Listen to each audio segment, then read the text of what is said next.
Who is responsible for allowing bullying to continue in our society? Is it our schools? Is it our own kids? Or is it us as parents? Let's discuss that after I hit this music. Joining me again for the second time is Barbara Coloroso. She is an author and educator. And my favorite thing I like to point out about her, she also helped write the laws on anti bullying for Texas and Colorado. Barbara, thank you for coming back on. Oh, it's a joy, Tim. Thank you for having me on this really important topic that's not getting any better. In fact, is getting much worse. And the first question you asked me was, what's keeping it going and who's keeping it going? And I have to answer to that, all of us. Uh, Going back to what bullying is, it's not a conflict. It's not an act of spontaneous aggression. It's a conscious, willful, deliberate, hostile activity intended to harm, where the perpetrators get pleasure from the pain they inflict on the targeted person. And it can have as its overlay race, religion, gender, physical or mental ability, economic status, the fact that the targeted kid has an allergy. It can be a kid can be targeted because they're new. The one thing all targeted kids have in common: somebody targeted them. And then going even further back, and this will date me from the movie South Pacific. There's a song: you have to be carefully taught to hate before you're 6, 7, or 8 to hate the people your relatives hate. Bullying is a learned behavior. It's not normal, it's not natural, and it certainly isn't necessary. It is a learned behavior. And how do kids learn it? Well, we have to look at ourselves first, and that's not just parents, but it's anybody who has any kind of involvement with young people, whether it's online or offline, in person, or in a note to somebody. So I want you to check yourself. How do you treat hired help? How do you treat somebody moving through the grocery store a little slower than you'd like them to? How do you treat the new neighbor who looks different than you do, who has a different faith tradition, a different language as their first language, dresses differently, cooks foods that are unfamiliar to you?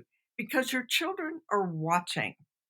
And how do you I deal? also want to add to that, Barbara. I want to add to that. How do you also represent yourself on social media? Absolutely. And that's why I said online and offline, because if Yeah. you are being mean and cruel to other human beings, targeting them yourself with vicious, bigoted, hateful comments, uh, then your children, since it's there forever, will be able to know you in a way that you might not want them to. And then going back to a real life situation, where what do you do if you have a bigoted relative? Now, all of us have bigoted relatives somewhere on the family tree. Some just aren't on the branches yet. They're right there at the dinner table, spewing bigoted comments, thinly disguised as jokes. Can your children hear you saying that was a bigoted comment, or that was a racist comment, or that was a sexist comment, or that was mean and cruel, when all the other relatives roll their eyes and say, "What, can't you take a joke?" And you can say, "Not that kind."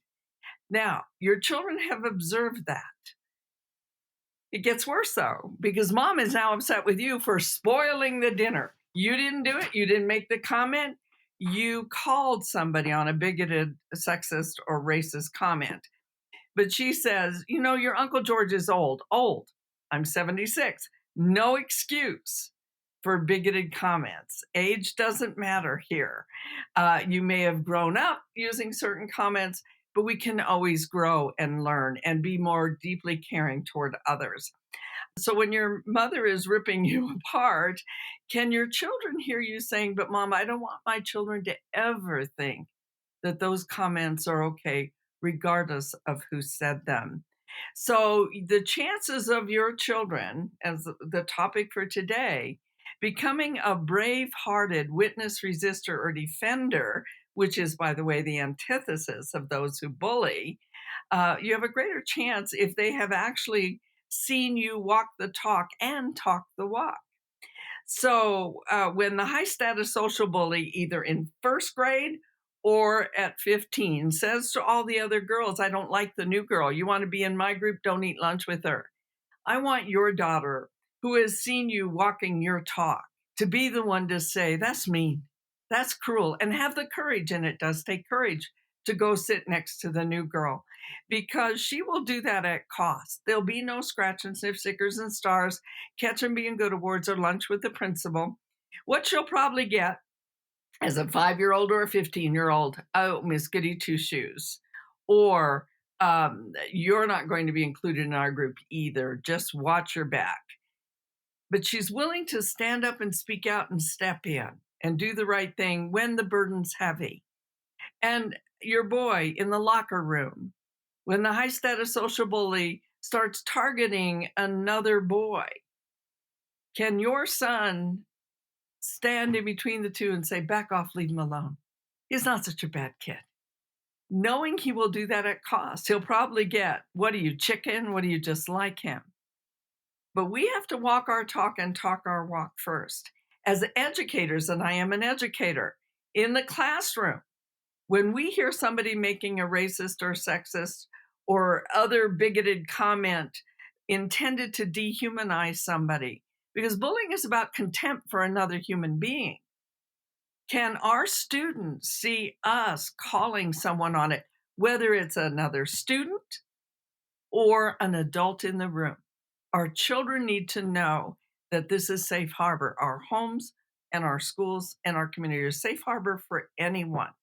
I go back to Martin Buber's comment that I am I and you are thou, and we have a common humanity. We are interrelated, interconnected, interdependent. It's Archbishop Desmond Tutu said so beautifully that I can't be fully me without my interactions with you. And in bullying, I take the thou in you and make you into an it. Um, I work in Rwanda with orphans from the genocide in 1994, where in 100 days, almost 1 million human beings were macheted to death because they were considered less than human. They were called cockroaches. Armenians, during the genocide of the Armenians, were called dogs. Jews were called vermin and bacteria eating at the fabric of our society. Rohingyas today are being called fleas. Migrants crossing our border are being called horrible, dehumanizing names. And so once that begins to happen and I dehumanize you in my mind, I can do anything to you and not feel any shame or compassion. So it's critical in the classroom or in our homes when our own children make those kinds of comments that we stop it dead in its tracks and we talk to them about we're all different, we're all unique, we have weaknesses and liabilities. And in my classroom, I assure kids you don't have to like everybody in this classroom, but you must honor their humanity. You must treat them with dignity and regard. And if we can do that in our homes and our schools, even though in our culture today we're fighting that regularly, Mhm. we can begin to make a difference. Our homes and schools not only reflect our culture, they help create our culture. So we have to understand the power. And I want to, for a moment, go back to the bully circle. The roles all of us play, whether we're in society as a whole online, and that's such an important influence, Tim, that you mentioned, or in our own homes or the community.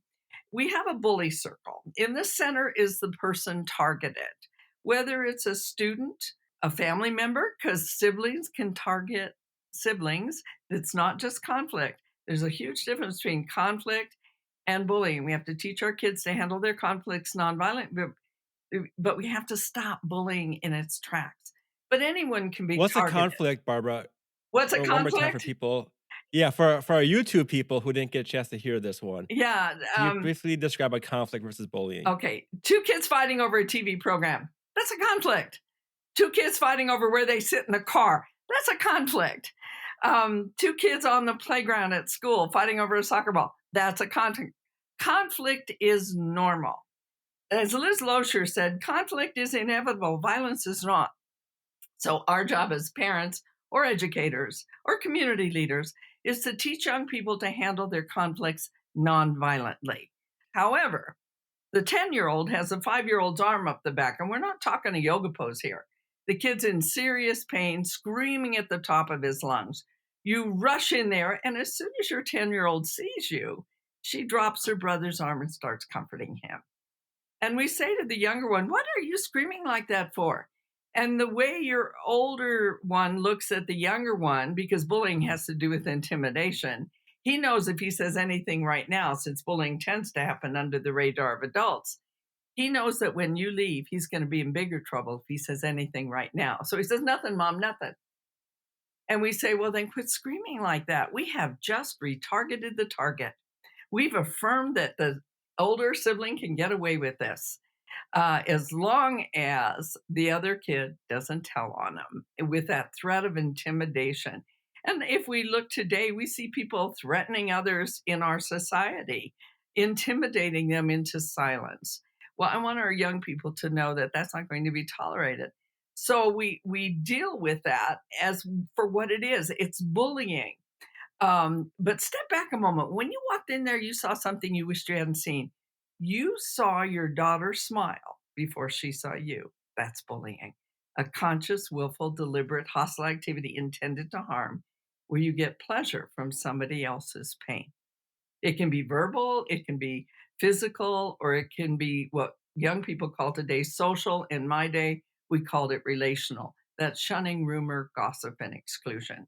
So all of those things are rarely done just by the bully doing it to the target. And again, when I use those words, these are roles kids are playing. And what we want to really do is help rewrite the roles to the point where there is the bully, there's the bullied, and the not so innocent bystanders. William Burroughs said it so beautifully. There are no innocent bystanders. What were they doing there in the first place? Um, and what they were doing contributes to the impact of the mean and cruel that the bully reaped on the targeted person.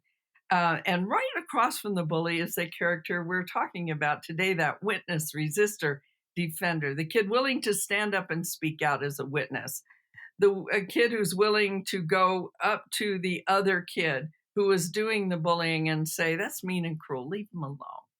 Or the defender, one willing to step right in between or to go sit next to the new girl.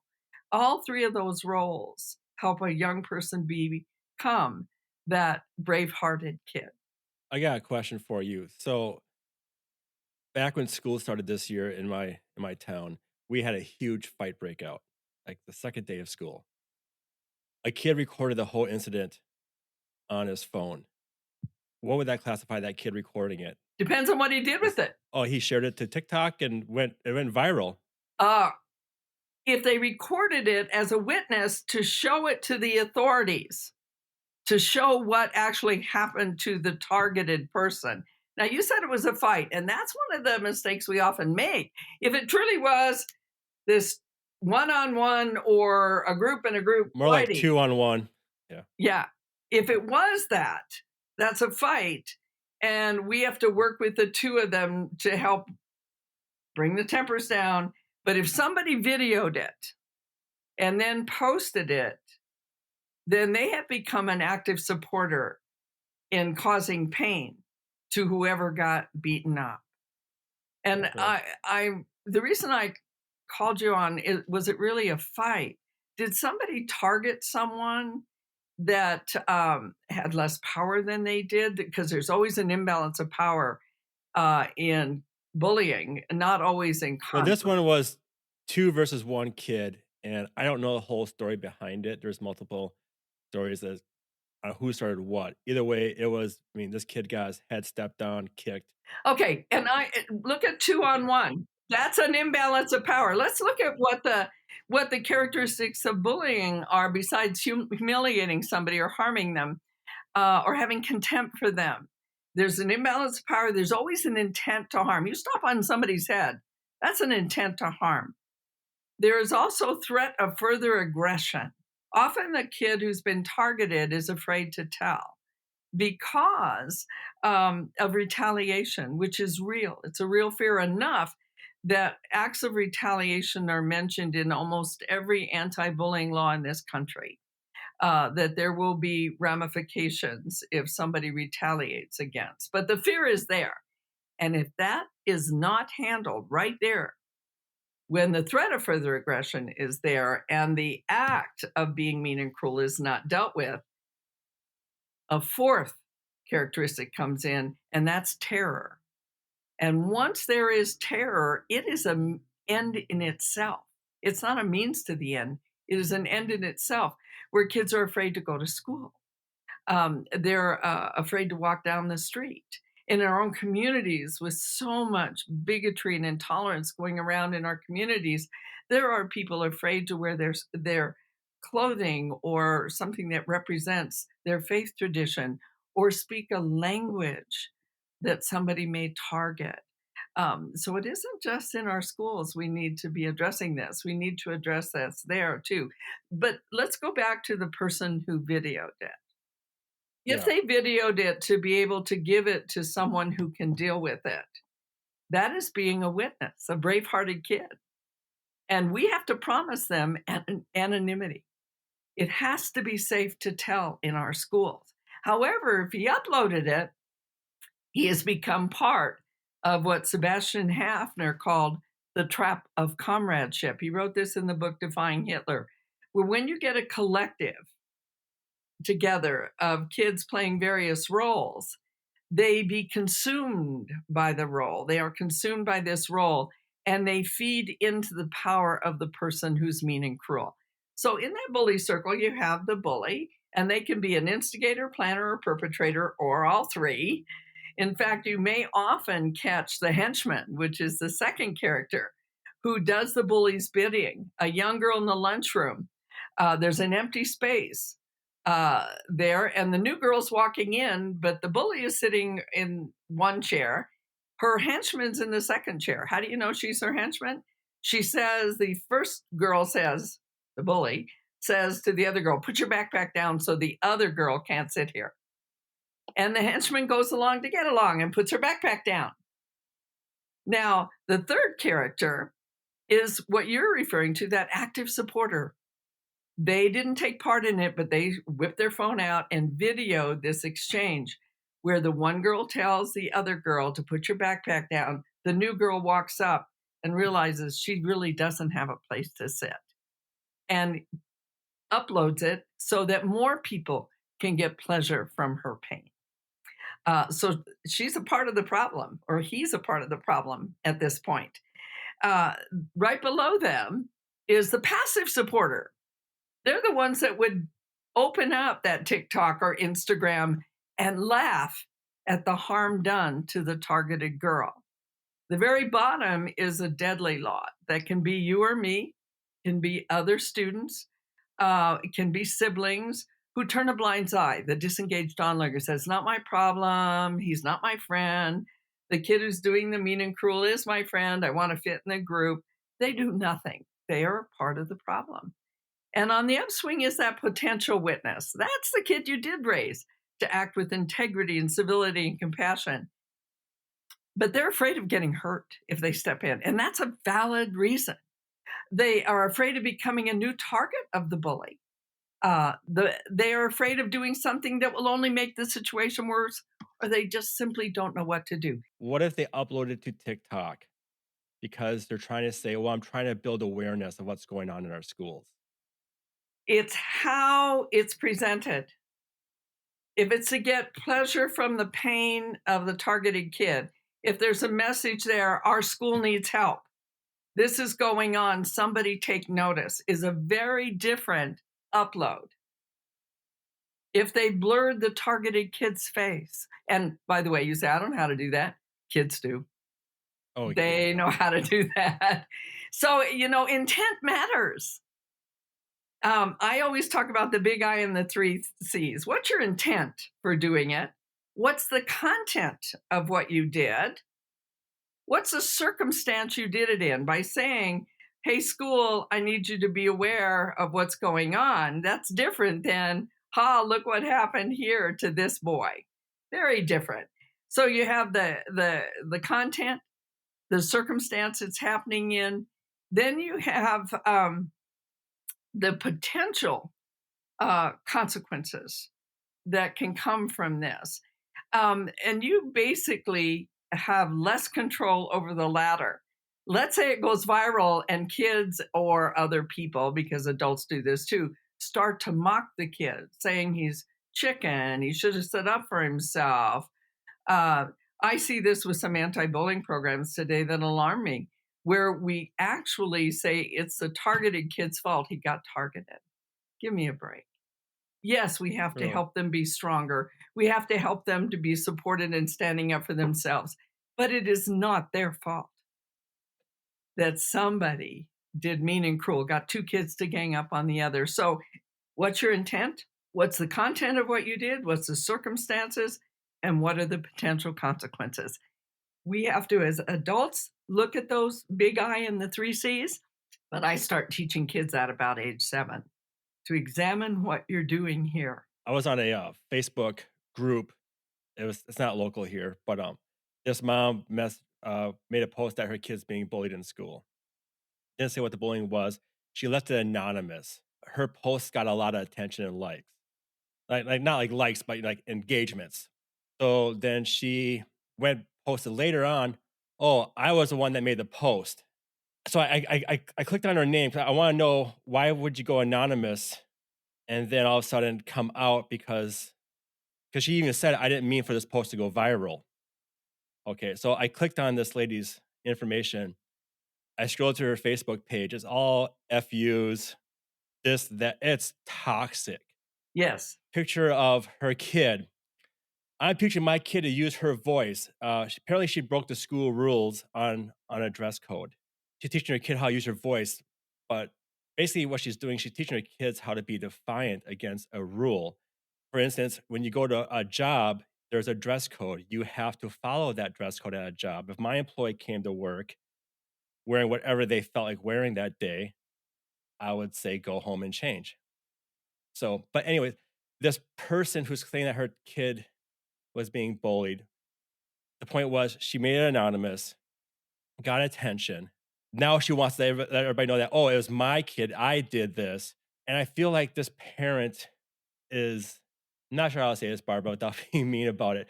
I feel like this parent's just kind of looking for a fight. Yeah. I think the parent handled it poorly. If there was an issue, that's one of the problems today with social media is we bring it all out there and lay it out kind of. Not fully, not with all the Yeah. information. And I am working on a book right now called Mistakes, Mischief, and Mayhem. And I talk about rules and guidelines and manners. You know, manners are how we relate to one another. Guidelines are how we expect kids to behave, and rules are how they must behave. And so dress codes can fit in basically in guidelines or rules. If it's a rule, there's a reason for it. I mean, firefighters have to show up with all their gear, and they have to be physically healthy and the like for that job. And other jobs, you have to show up in certain kind of uniforms as well. And in school, dress codes can bring about a lot of controversy. One in recently that's now going to the Civil Rights Division federally because a young boy with his hair, he had braided it up. It's very long, beautiful hair, but it said it had to be above his shoulder. So his mom pulled it up in beautiful braiding, which took a long time. He was still suspended for that. And we have a hair act, a federal hair act, where you can't discriminate in the workplace for somebody's natural hair. And other schools look at it and go, just so we can see your eyes, and you want to pull it back. And so those are guidelines that we need to see your eyes wearing a hat. So you have to determine. This mother was upset, obviously. She wanted her kid to have her own voice, but she did not teach her how to have her own voice, really. She taught her instead of dialoguing, giving her own point of view, standing up for herself. I'm suspecting they both attacked. And in the process, an administrator is at a crossroads here. What do I do? Is it a rule or is it a guideline? You know, two yellow lines down the road is a rule. You and I have to follow Yeah. that. Um, a guideline would be, I say that in my state now, that speeding is a suggestion, because it doesn't say, the speed limit's a suggestion that people are speeding. I always marvel when somebody whips past me and stops at the red light I had to stop at. uh, Rules are there for safety and how we interact in a healthy way with others. There are exceptions to the rules where the rule is still valid. However, an ambulance goes down the road, we pull over, let them go over that yellow line. Why? Because it's the right thing to do to let somebody get to the hospital quickly. That ambulance driver didn't violate the law, they superseded the law for a greater good. And so I want to teach young people about that as well. And whatever her violation for the dress code was, I'm hoping there were reasonable, simple, valuable, and practical Yeah, consequences. If it's not not, so much that then we yeah, have to the deal with dress that. code part didn't bother me. It's the what bothers me is we have parents teaching their kids to use their voice, and the problem is we're using our voice the wrong way. We see it on TV with protesting. I'm okay with the protest, but when you go and damage people's, property, buildings, beat somebody up, That's not protest. that's That's an not attack. that's not but the news will call it a protest, Well, you we know? I we mean, some mislabel bullying too. We mislabel yeah. conflict. We've got to get it right. And if we can get it right in our homes and our schools, these young people are growing up. I protested. I protested in the civil rights movement, but we were taught not. The year before we did it, we had to study nonviolence. I would add I was a nun during that time. Obviously, I'm no longer a nun with a husband and three kids, but we protested. And we had to do it in a nonviolent way. We were trained in that. And even if they would set the dogs on us, how to respond. I protested uh, in the here in Greeley. That's how I met my husband here at university uh, for the Cesar Chavez protests with unions and migrants and with the great boycott in California.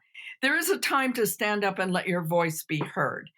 We have to do it in a way that still honors the other human being and not destroy property. Not, I go back to New Zealand with the Maoris. They have what's known as the haka, and it's a dance of anger in order to get you ready to do something constructive. It's a very powerful dance. They even did it. They brought some Maoris over to do it to celebrate those who, the firefighters and police officers who died during 9/11. They did the haka in celebration of their bravery, going toward rather than moving away. But the haka is a dance of anger. Anger is not a bad thing. It's what you do with that anger. It's like John Lewis said, make good trouble.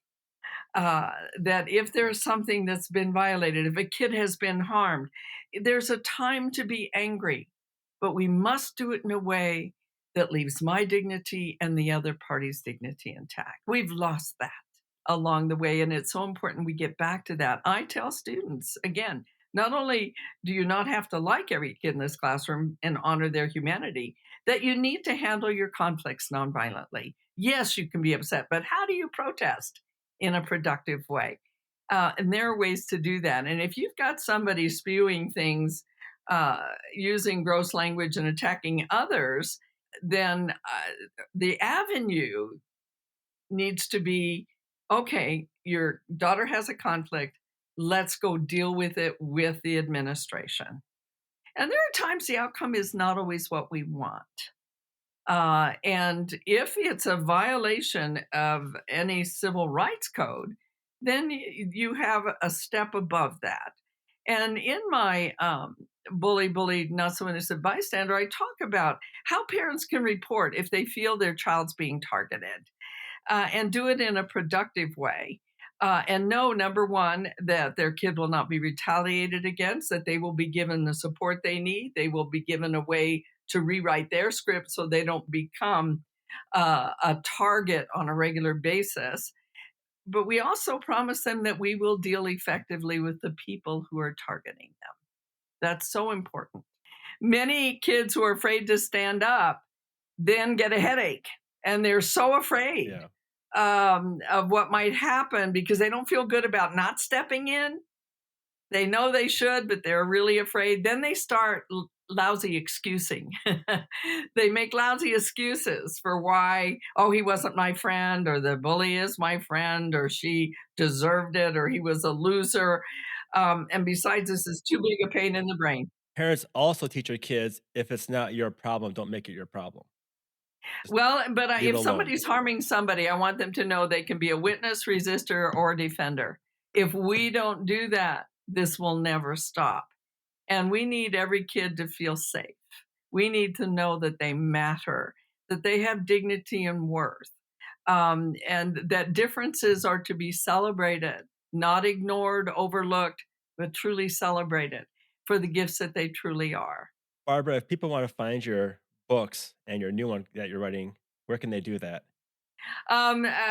In bookstores, hopefully, but also on Amazon. But also, if you go to our website, um, you will not only see the books that I've written, but you will notice in the top right hand corner a summary of the bullying book, a 68-page summary made for educators and parents that you can download and read free. It's there. Also, a handout for What's that every one of website? my books is online at www.kidsarworthit, all spelled out, .com. Thanks again, Barbara. Thank you. It's been a pleasure. And for myself, you can always find us at our very own website, which is www.breakingbullying.com. You can also reach out to us at our email address. If you have a story of your own bullying to share, or for whatever reason you want to get a hold of us, our email address is breakbullyinghere@gmail.com. Now, if you're a victim of bullying and you don't know where to turn, there is online resources to help you.